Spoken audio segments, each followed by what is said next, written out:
Bonjour à tous, nous poursuivons avec la deuxième Mishnah du premier Pérec de Masechet Bikurim.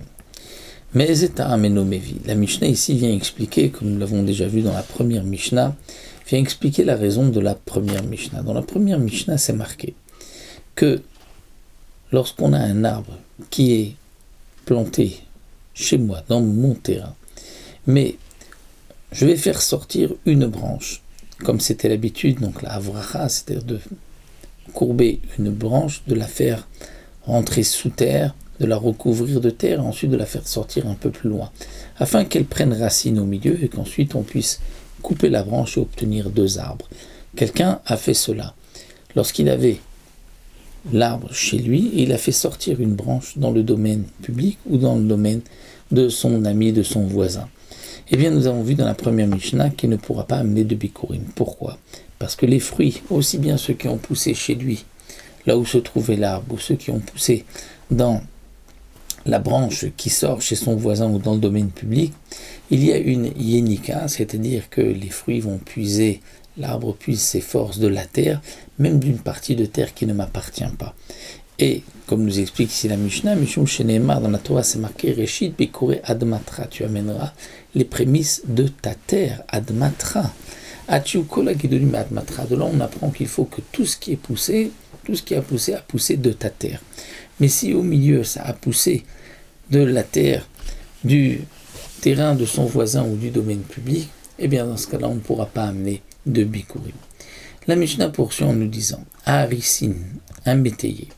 Le métayer reçoit un terrain, il va travailler la terre, et il va recevoir, lorsque la production arrive, il recevra un pourcentage.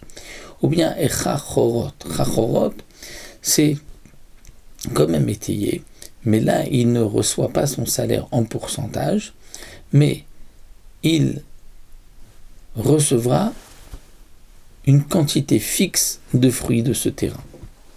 Ou bien Sikrikon. Sikrikon, c'est un assassin qui a menacé quelqu'un de mort, et l'autre là, lui dit, prends mon terrain, je te le donne, ne me tue pas. Donc bien sûr, au fond de lui, il ne veut pas lui donner. Même s'il lui donne sur le moment, il se dit, viendra un moment où je vais aller le récupérer au Beddin. Ou bien à Gazlan, quelqu'un qui a volé, proprement dit, un terrain. C'est-à-dire qu'il ne l'a pas pris en cachette, il l'a pris ouvertement. Eh bien, dans ces quatre cas, les métayers, qui reçoit au pourcentage ou qui reçoit une quantité fixe de fruits, celui qui a menacé de mort et qui a pris un terrain, ou le voleur, ne pourront pas amener des bikurim du terrain qu'ils ont volé, qu'ils ont pris, ou le métayer des fruits du terrain, mais au total, pour la même raison. Mishum Shinema, Reshit Bikure Admatra, puisque c'est marqué Reshit Bikure Admatra, c'est-à-dire le début de Bikurim Admatra, de ta terre. Et donc là, ce n'est pas de ta terre, puisque le métayer n'est pas propriétaire de la terre. Le sikrikon non plus n'est pas propriétaire, comme nous l'avons expliqué, même si le propriétaire lui a donné le terrain, mais il se dit un jour, je vais le récupérer. Le sikrikon, c'est, comme explique le Barthénora, c'est en vérité un mot composé de trois mots, concentré de trois mots. Sa karka vanichani, c'est-à-dire prends le terrain et laisse-moi. Il est menacé de mort, il dit prends mon terrain, laisse-moi. C'est ça, sakrikon, sa karka vanichani. Et donc la Mishnah nous dit ici que donc ils ne pourront pas amener les quatre mentionnés, le voleur aussi, puisque le terrain ne lui appartient pas, et on amène des bikurim seulement de son terrain, de ce qui a poussé chez soi, et pas de quelque chose de volé, de quelque chose qui ne lui appartient pas.